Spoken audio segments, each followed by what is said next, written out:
ariko dufatiye kuri ariya ma equipe novuga ngo ashika nko kuri atatu ndavuga Aigle Noir the Fighters Flambeau du Centre na equipe ya Mamuru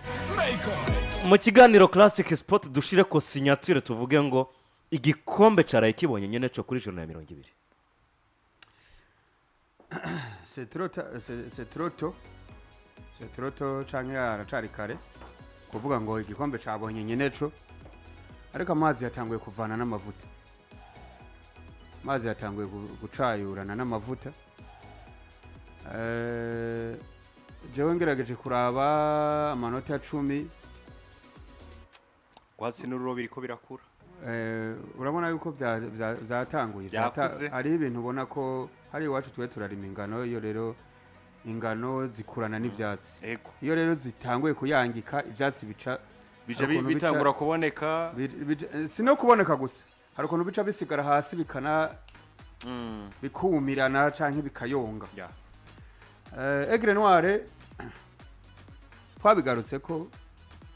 ndibuka point natanze ko Aigle Noir mu bisanzwe Edi je hari ahantu mbona hariho umushinge bo bafise par rapport y'indi migwi hanyuma uwo mushinge wabo bubatse depuis longtemps ko tuyizi muri projet ya Fondation Pax bafise Panthère Noire bafise Tigre Noire ça fait longtemps Edi gani investissement un jour igomba kuguha ugomba kujya ivyamwa vyayo aba bakinyi Aigle Noir batunze haheze imyaka irenga 10 ndibuka ino equipe ya Aigle Noir iriki kira Primus iri ko twari bikombe baduganye na Hode Olex niko yitwa wa munya Ukraine ari Tigre Noir yitwa 2022 hari 2022 yitwa Lode Sembiza ariko yari smart cyane yara ega umengo no baracari muri projet Aigle Noir aracari mwari yambone ujya munya Ukraine ntawe yagiye reka turamutse raja kandi ubwo aratubwira afandira agenda turi kumwe ubwo araza kutubwira nimba tutiheze ariko ndibuka 2022 kuri stade runani rimwe na rimwe je nakora mu Cibitoke hari ukuntu muri Aigle Noir basikwaza ndafise na media yabo Igo Sports sivyo nimba niyeze nayo ya partner muri Fondation Pax sivyo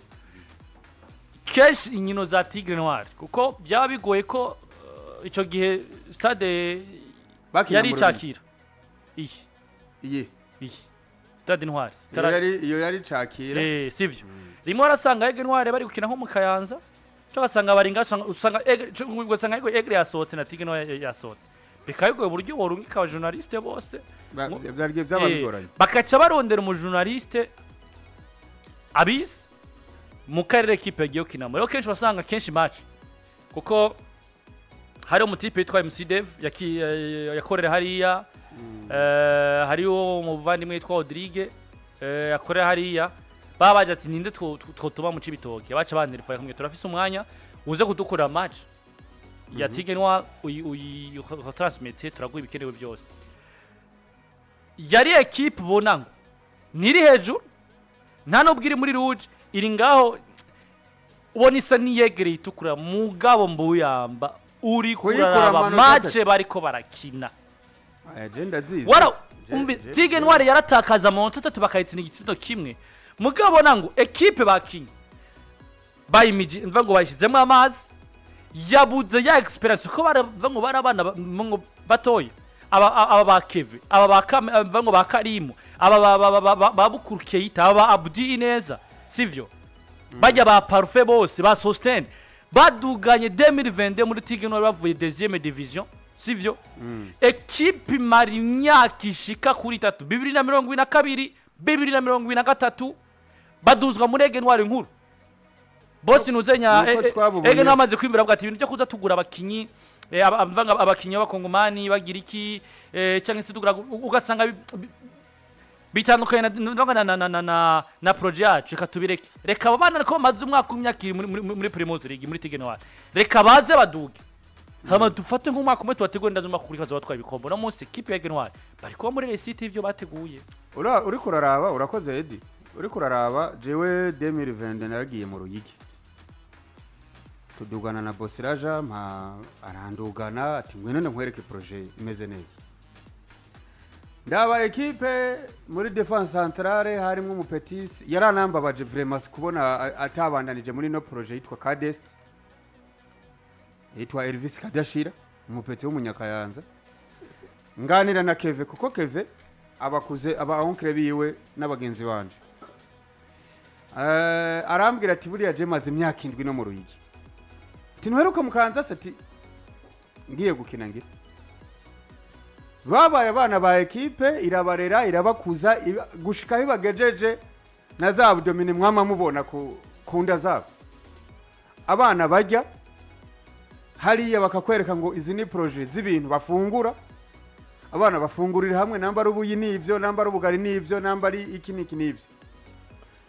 gushika yaho bafata babaduza tukavuga ngo equipe kumenga yishize mu kagoza ariko tukavuga ngo uko bigenda kose hari ahantu tuzobona umunsi umwe babaye abagabo uyu munsi rero novuga ngo ni gihe cuko Aigle Noir iriko hari ahantu iri kirajya ku misaro kuko twari twagize ubwo batu bakavuga ngo paraporo yuko faza riheze ko mwenga bumamuru nayo yaje irike igaragaza nkaho umenga no mukandida ashobora guchallenginga Aigle Noir paraporo nuko twabona Frambo yonyene erega n'ubundi uno mwaka ndiko ndavuga mu ntango za championnat nko muri 10 match za mbere bumamuru hari ukuntu tarimwo ariko nko mu match zindi Frambo di centre tubona itanguje gutakaza abakinyi bamwe na bamwe ingufu za Frambo zatanguye bw'abantu bamaze kuva mu nkino za CAF Confederation Cup Edison munamaragiye so munabava muri equipe yanagiye batarakina match ya kabiri ya Singida yes ruturu nayo yakinye hatangura ibibazo hagati ya Dodi n'umukasere hagati ya equipe n'umukasere kandi umukasere yanabatsindira ibitsindo kuko byaregoye ko Rico Faustin muri Frambo di centre aho uri ibitsindo mu nkino zitatu zikurikirana naho aragiye mu nyuma tubona Mose undi wumwe umukinyi mwiza muri ya match y'intamba B zitsinze ngo intamba A sinzi Sivyo na warasohotse iyo ni equipe yatanguye kuziragira ibibazo equipe dutangura kugira ubwoba Edi ndibuka ikiganiro twakoze ngaha atiko tubona paraporo yuko faza riheze buma muri riseriye ishobora kwiruka kuri Aigle Noir paraporo diferanse yaririmo ikindi kibazo twibajije turavuga ngo equipe itakaje hari umukasere wabo atarakira yari bukuru Kate Aigle Noir batakaje kari mu kamana mu nyuma bagirana ikibazo ntibari bwana kigirana ico gihe yote kora ico kiganiro wa mupeti Samir nta nubwo yanakina mugabo ariko twese twabona ko umwanya we urageze uranahari tubona equipe itakaje undi yatakaje ninde uziko yaramaze igihe mu mvu n'umuzamu w'umunyamuyinga Omar Ramadan mugabo tukabona wa kabiri ameze neza tukabona wa kabiri yewe wa gatatu bavuye banamutanga izina giwe rikunda kungora Shabel Gishabel je nigeze kubanganira na ntuzenya na nigeze kurondera afandira je inbox nambwe ati siko mbona Gishabel ari na mwiza nkuko Omar ari mwiza bimeze bite hagati equipe ati twe niyo dukomereye mwiza ati umunyezamu wa mbere nibyo nimero N Omar Ramadan atari ko niyo dahari twatumeze neza cyane Gishabel numunyezamu wa kabiri wa equipe Aigle Noir mugabo je confirme que sizi woza kumuhariza n'ibyo nyereka niyo ya mbere ifise mu ipoto harinzwe cyane ufise Omar Ramadan ufise na Shabel ahubwo je mbambona ari uko bafise defense nziza cyane oya kuko nivyo bafise iyo defense nziza Omar Ramadan n'umunyezamu mwiza sino ariko ubu twoba ko defense ya Joseph atari nziza ninde defense ya Joseph yabaraure nabanuze na Branchard mugabo nimba ari equipe ifise ababeshi yo mwizamu ni bomba ikintu ca mbere gihari ivyo bintu byose birakompletana na Real twagifise umuzamu itagira aba defenseur ariko defenseur mugabo twako turavuga ya qualité aba defenseur bizana na effectif kuri Aigle Noir Aigle Noir rwa mbere na mbere ni equipe ifise effectif yose nziza kuva inyuma mwizamu kugeza ku busatirizi ariko ikintu ca mbere gifashe equipe ya Aigle Noir kuruta ikindi kintu cyose nuko hafi squad yose iruzuzanya defense zibira neza mwizamu dushake twavance iyo bavuze charnier defensif buya ntushobora gutandukanya umuzamu Erega, n'abadefenseur bahagaze imbere yiwe wavundabira nimba ufise amafedo match muri weekend Patrick amarahari Keve yarakinye se amarahari nta kibazo oya Keve ari yani Bujumbura bisobanura ko Aigle Noir bari gutakaza na Keve agomba gusura Keve ari Bujumbura je naje ku masaha y'umugoroba mvuye hano kuri gukora match harabona kase kidogo ndamubona sivyo bisobanura ngo Aigle Noir meme nayo iri gutakaza abakinyi henda ubwira ikintu gihari mbuyamba yavuze ngo ho bakiri kare tuvuze ko Aigle Noir twaye igikombe ngo mugabo ngo arakununga amavuta n'amazi bitangwe kwivangura nta nabwo je ngo hari karabu igikombe cyagiye indi gwera ku mugwa wa kabiri gushika ku mugwa ukurikira nimbege none nta gahunda yo gutwara ku bid president bafise nibagende barondere ku bid president ibintu ni bishika kuri bibiri canke bitatu ikintu cyambere no vuga jojije ke nimba ari umwaka wari woroshe ku mugwi witeguye gutwara ikombe nino Primus League ni Primus League ubona ngo ihiganwa risigaye ku mugwi wa nyuma mu migwi nk'itanu ya nyuma gusumba uko ihiganwa riri hejuru ku migwi ya mbere kuko yenda ubwira ikintu gihari iri juna 20 asigaye juna 10 nuvuga asigaye juna 10 amanota 30 yo kugwanira ni menshi mugabo yenda ubwira igituma kwa Aigle Noir bisa nk'ivyaheze mu nkino 17 komeza yedinda mu nyemerere atuzanire match zitanu zikurikira atuzanire classement uburyo bimeze ama equipe akurikirana safi kabisa Pajo ameze neza cyane kipe ya mbere Aigle Noir n'amanota 58 umamuru ya kabiri n'amanota 48 vyumvikana na ko Flambeau Centre Aigle Noir no mwaka ari kinyurana n'amanota 10 hagati y'uwa mbere Aigle Noir no mwaka ni match baratsinda iyi ni match ya 30 na match baratsinda ko amaze kunganya na match uko basozire championnat y'umwaka weze match ya 30 badatsindwa sivyo bisobanura ngo hasigaye n'iby'amanota 30 yo gukinira hagati ya mbere Aigle Noir ni ya kabiri Flambeau Centre hari difference y'amanota 10 hagati ya mbere Aigle Noir ni ya gatatu Boamur hari ikintu cy'amanota 12 sivyo aha tuvuze course y'ibikombe igarukira hano ku ya mbere ushaka ku ya gatatu kuko nivyo musongati harakuru rimwe nabona ko ari inkino zibiri zitatu batsinda mugabo aba ntitwashya muri course y'igikombe sivyo ariko reka ndakwereke izi equipe zibiri ndavuga Flambeau na Boamur uburyo zinjiye mva ngo zinjiye muri phase retour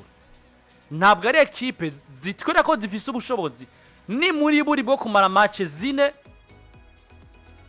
zihura na ya migwi ikomeye isa nkuko yo bahagarika ngo batwere ko bafise ingufu zo kugira iki zo kuresista Flambeau Centre mpereyo ya kabiri mu kwezi kwa mbere phase retour itangura batangure kuri Musongati barayitsinda baja ko Olympique Star barayitsinda bakira message ngozi barayitsinda inde equipe batsinze mu ndabire mufashe inde equipe batsinze Flambeau Centre ninde nta kibazo reka ndakurabire ntaje ndabira fasha ndabire mu kwezi kwa mbere Flambeau Centre kwezi kwa mbere Flambeau Centre batsinze Vision igitsindo kimwe kubusa okay batsinze nande message batsinda na Olympique Star bisobanura ngo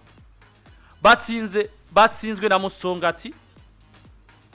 uyishize uyirondere mu ishusho eske Musonga tukwihagaze no kwimeze ya equipe capable gutera Flambeau Centre bien sûr yahare muri derby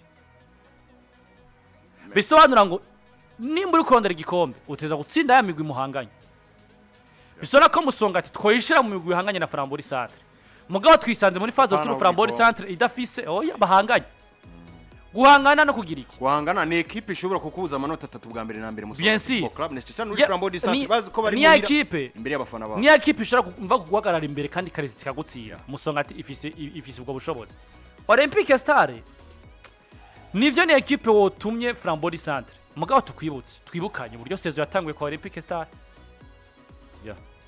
ni equipe yarinze heza phase are idafise stability uribuka amanama yabaye muyinga ko bwa Olympique Star uribuka abakinyi babaye recruté kwa Olympique Star magabi karangira badakiniye equipe uribuka umumenyereza niki ibintu byinshi ni equipe ya ifise iyo capacité yo guhagarika Flambeau du Centre hariya mugabo biza kuba vyanga kuko Flambeau du Centre yavuye gutakaza derby yarivuye gutakaza iki yarivuye gutakaza derby n'ikintu catuma Olympique Star witwa mu gushobora guhagarika Flambeau n'izina bafise gusa sivyo nta kindi Cesar performance waja kuri message ngozi kuri stade Ngoma no kuba yaratsinzwe kimwe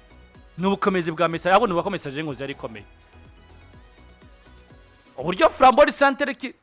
yagumiraho hafi ya Boamuru na Aigle Noir vyari kwituma message ngozi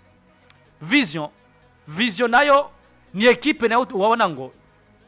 par surprise yo hagarika equipe ya Flambeau du Centre mugabo na Flambeau du Centre itsinze nta cikango bisobanura ngo Flambeau du Centre mu nkino zinakinye mu kwezi kwa mbere yatsinzwe urukino rumwe itsindwa n'umugwi ubona ngo ufise ubwo bushobozi cyangwa se ifise yo capacity yo gutsinda Flambeau du Centre izindi nkino Flambeau du Centre yatsinze nizi tsindwa twari kuvuga ngo ishobora kuba ari Flambeau du Centre kiramanuka itangwe kwezi kwa kabiri gutanguriye kuri equipe mu bihe vyayo ihagaze nkuko Musongati yari ihagaze ubwo baje guhura kuri stade Ngoma isubiye gutakaza match ibi bitwereka ngo uri Flambeau du Centre ugiye guhura n'imiguri muri Big 6 certaine pour ça twakwiteye ko match zitakaza gusoma kuzitsinda bisobanura ngo iyo consistency nta yo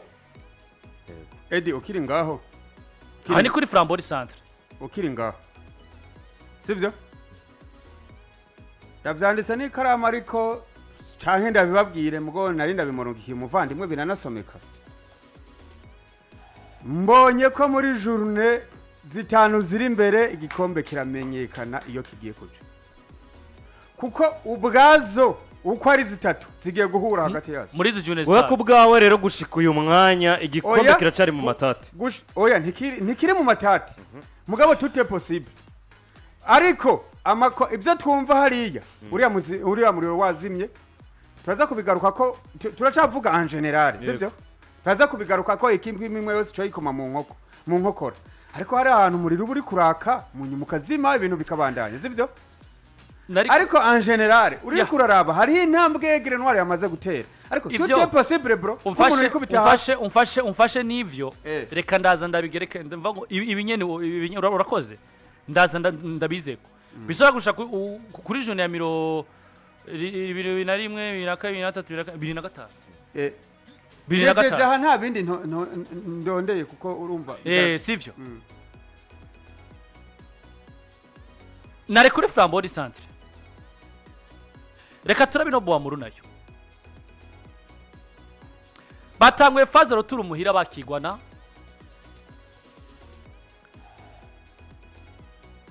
equipe ya bakira Olympique Star yego uburyo byagenze byagize iki defete OS gusanze kuri stade runani iragutsinze uri wa kabiri uri nyuma ya equipe ya Aigle Noir ya mbere nota rimwe gusa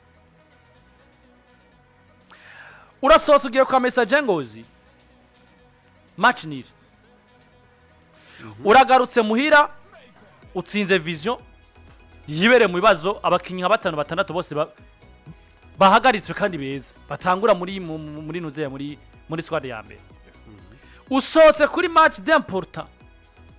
avec une grande importance nka Vitaro uragize iki urayitakaje bisobanura ngo iyi equipe mu nkino zine phase retour itsinze mu rukino rumwe igatsindwa zibiri kanganya rumwe ikaca yinjira mu kwezi kwa kabiri urukino kwa gatanu bakaca barutakaza muhira imbere nuvuga ko ndabwira inkino bamaze gutakaza mu nkino zitandatu Boamuru bamaze gutakaza inkino zitatu imbere Olympique Star atabushobozi buboneka yari ifisi yajanye hari ya kuri stade urunani bwo gutsinda uyu mwaka cyane muri mwaka ugarutse muri izo nkino zitatu utsinzwe na equipe Interstar iri kigwanira kudakoroka uri hejuru ukondera igikombe unganije na message ngozi mu bihe bibi vyayo iri muri rouge uyisanze muhira muganga muhira waragireho watsindira nde ngo disiti baramazukira we ntibarakina sivyo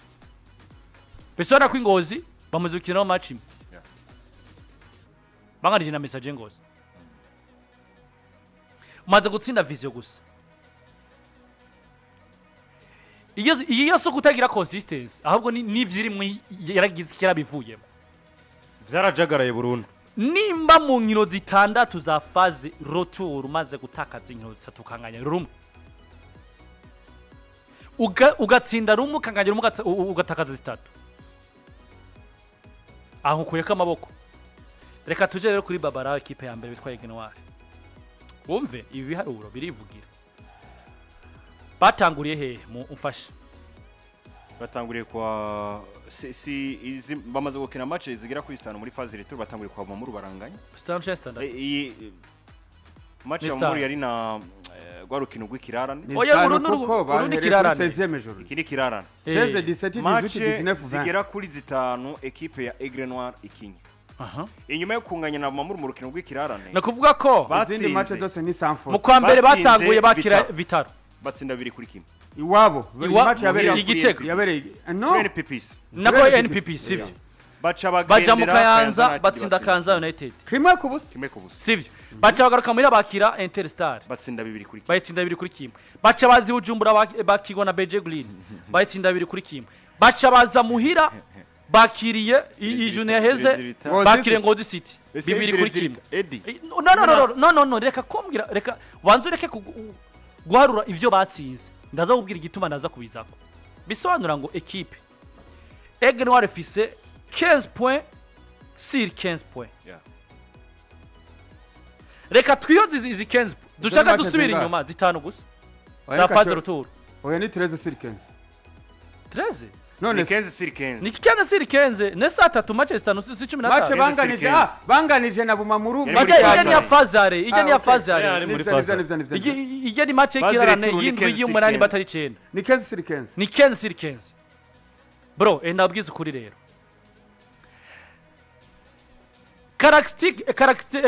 caracteristique y'imigwi cyari kigaragaza umugwi urondera igikombe cyangwa isurusere ku gikombe ikintu ca mbere chaque match itegeza kubiri finale ari finale kandi finale barayitsinda ntibayikina okay sawa murakoze cyane finale barayitsinda ntibayikina peu importe uburyo uri kuronka muri resultat gusa sivyo je peux justifier iyi score ya 1 kuri equipe Aigle Noir benshi bava bibaza ngo ni bindi utakaje mere bitere wawe utakaje abakinyi babiri beza bo hagati bawe mere joueur wawe utakaje mere kasere wawe utakaje mere gardien wawe numufisi no munsi ntakora gufasha utakaje no munsi ukaja mu nzo gutakaza umwe mu bakinyi beza bo ku ruhande ufise kandi bagufasha no mu yo condition y'ibitsino bisobanura ngo nimba kuri match Aigle Noir twahora ratio y'ibitsindo bine par exemple hamaze kuva nk'abakinyi bari capable gutsinda ibitsindo bibiri muri match hasigara mu bibiri umaze gutakaza Karimu Kamana ugatakaza Abdinez ugatakaza Keita ugatakaza na Keve muri abakinyi bane ugiye kuraba ni muri buri shake match mu bitsindo bine vya Aigle Noir abo bane bonyine bafise bibiri cyane sivyo abo bane bonyine naho uvuga Abdi na Karimu naho uvuga Abdi na Karimu gusa nimba twavuga ngo Aigle Noir katsinda ibitsindo byinshi ni bine ni muri buri yakubabare ni bine ratio par match muri phase ni 4B ikabatakaje Abdi igatakaza na Karimu bisona ngo abo babiri yatakaje bari capable gutsinda ibintu no kuvuga ko meme ni Aigle Noir rimeze neza ibindi bitsinda bibiri byatsinda basigaye none se ariko uraboneka no munsi bisona ko kubwanje mbona umengo nta cyandutse muri zitazande za Aigle Noir l'essentialité ihari irimo ni nuko ino Aigle Noir yoyo ikwiza vya bintu bisaba kugira ngo kipe yiruke igikombe il faut jouer match yose comme finale 2 il faut ko iyo consistency muri resultat uyigumana sivyo peu importe ukuronka resultat uyirombe ni phase retour niko bimeze 2 3 il faut rero kutsinda bamwe muhanganye nuyu shaka mubobine meme no muri phase retour muri imiguri muri big 6 ni equipe iratsinda equipe ya Aigle Noir ariko no gwari datsine Bwamuru no gwari datsine Frambori Centre that's why Jambo nango nimbi ne equipe ifise bino biharuro vya Aigle Noir imbere yibi vya Frambo nababwiye nibi vya Bwamuru nababwiye Aigle Noir kabiri kirarushize equipe amanota 10 mu gihe muri fazare Aigle Noir kwija amanota ikwija abakinyi bose nta manota ngahe wasanga ari 1 2 3 4 uno munsi dafise abakinyi kaba iri muri defense plus de 10 points kuri abo bitwa ngo ko rahiganwa simbona yinzira simbona uko bizogenda niyo bizoja kugira ngo ino bombe chez Flambeau Centre baze gutwara igikombe kipe ya Flambeau Centre. Conclusion bona Patrick nuko igikombe cagiye gusumba uko baba kigihatanira. Guhatana ko ni gushoboka ku ma equipe atari consistent mu bintu vyayo. Kuko mu Burundi sinzi ikintu cababaye ko muri ino saison ko abayobozi b'ama equipe batigira bumve bo kwizera ibimaze kubakwa mu indani mu migwi canke n'ibindi bibazo bigiye bitandukanye no kirirwa ndinjamwe muri kano kanya vyuko imigwi yabo yobandanye hatana ngwitwara igikombe ndabona gahaze muri Aigle Noir nivyo jewe ako gahaze nikajya nyene dire ko kavuga ngo watakaje abakinyi bakomeye victoire zawe ntiziriko zirakugora umunsi kintu ca mbere no hagara ko canke nagomba kuvuga ko ni ikijanye no gutsindwa ibitsindo kwa Aigle Noir nubwo batsinda ivyo bibiri burya gutsinda kimwe ku busa biragaragaza ekipe yuko yagerageje kuzirindiza mu ryayo ariko umukiba bakamubona mu ico gitsindo kimwe bikarangira insinzi bayitahukanye ariko gutsinda match zitatu zikurikirana ibitsindo bibiri kuri kimwe aha haba harimo risk zikomakomeye kuri ya ma ekipe aba yiteguye neza ko ashobora kugukura ku manota rero hega nizo ekipe ziteguye bamaze guhanazo none watsinze Vitaro ni watsinze Olympique Star avec un shit kitiro kimwe ku busa Olympique Star sivyo imuyinga yiteguye ndakwibutse ko Olympique Star ari yo equipe mwakwezo nyine yatsinze Flambeau Centre rega ucubira muri izi ni equipe ifise muhira ifise muhira ariko muhira niho baratsindwa muri Pemport bihirimo nibuka nimba ari umwaka uheze ni umwaka uheze yatsinzwe muhira match imwe gusa mu mwaka uheze Aigle Noir yagiye muyinga bayiriye iri muri course uretse muzinga gusaba habagiye ko nta equipe ifise muhira gusumba muri iyo byakunze rero jewe iyo ni muri iyo rero ugerageje kuraba imyiteguro ku ma equipe agiye atandukanye isigaye kuri twatugi duto twitwa twangozi City izi za Interstar izi za Burundi Sport Dynamique nibo ubona kumenga nyamara babona yuko atacu bacera ariko kuri ya ma equipe akomakomeye akabaye agwanira ivyo bikombe sasa erega henda waraba bumamuru ndabwire Patrick uko erega ikibazo gihari nuko nimba muri capable gutsinda Dynamique chef Flambeau Centre bari capable yo gutsinda Dynamique nuko Aigle Noir capable gutsinda Dynamique Fuade hamwe erega ikibazo gihari nuko jewe ndiko ndaraba aho Aigle nako Flambeau na Bamuru ashaka gutakariza amanota yabo bo aho bashobora kuyatakariza Aigle yo nze mbambona ifisi ingufu Pemport nivyo ndiko ndavuga kijanye matches zine muri zitanu utsindwa igitsindo mugabo kano kamara match zine zitanu usufra kugira ngo uzigame igitsindo kimwe kuko muri kurse y'igikombe gutakaza amanota 2 utakaje ikintu gikomeye cyane ariko izo nguvu rero zo kurezita izo match zine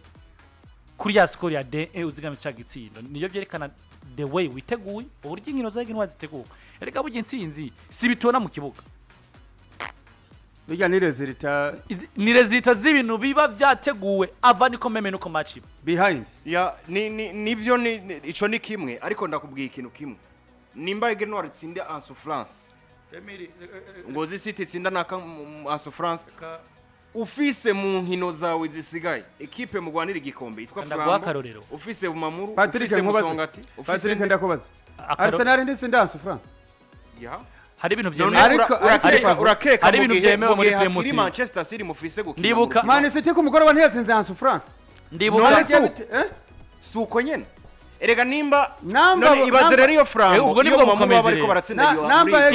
iyo rero iyo ikibazo gihari iyo ntibaho iyo ntiriho niyo mpamvu rero Aigle Noir bo bari gutsinda Aigle Noir bari gutsinda en souffrance Bumamuru na Flambeau bari gutsindwa niyo mpamvu rero ndakubwiye iyo uyihoze iyo kuko iyo ntibaho iyo ni kindi kintu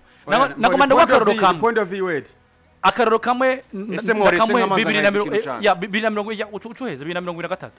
Bumamuru yigeze kuba waze ko memezi equipe z'Ubujumbura zakiriya mu Cibitoke Bumamuru kuri kwa gukomera Flambeau Centre yego Bumamuru FC match yakigwa na Dynamique ngaye Bujumbura tanke ku kibuga cyayo muri make Dynamique yakira kuri Stade Runane mugabo bivanye na course y'ibikombe barimo dynamic ice batwara ingozi ndayimace ndayibutse sivyo ico gihe Interstellar nayo yace Yari yakirira Flambo akuri Sosthene Bamuri arafise umudirecteur technique bita Jean Paul umenye umupira w'amaguru mu Burundi aramuzi sivyo Jean Paul sinzi gituma uwo munsi kuri stade Ingozi ikintu ca mbere bavuze ngo nimba mushaka gutsinda Bamuri nimwemere ko directeur technique wa Bamuri aguma azenguruka ikibuga uzi ngo ni kubera iki hari uburyo wewe yagira communication n'abakinyi equipe bakaca bayica uwo munsi baravuga ati mu muzirikira hariya hejuru hariya muri VIP yicareyo ntakoroke haba ibindi mu biturekere hari ibintu byemewe uno munsi Bamuri arekuriye gutuma ngo disita ati avec motivation gena mu dutsindire chance mu nganye na Aigle Noir sivyo habi umva motive ico gihe Bamuri cikorera kuri Interstellar bwati sasa rero cyo tugera kwa dynamic kandi ibintu biza koroha mugabo natwereka dukorera kuri Interstellar giye guhura no ati Interstellar mwebwe mukadutsindira Flambeau chance mukanganya turaba motivation kuko urumva ino muri staff ya Bamuri hari umukunzi wa Interstellar yego havuga ati jewe nk'umukunzi wa Interstellar naho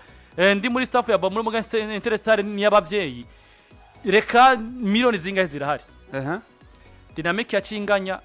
na Bamuri byasaba ko Flambeau itinda kimwe gusa Interstellar hanyuma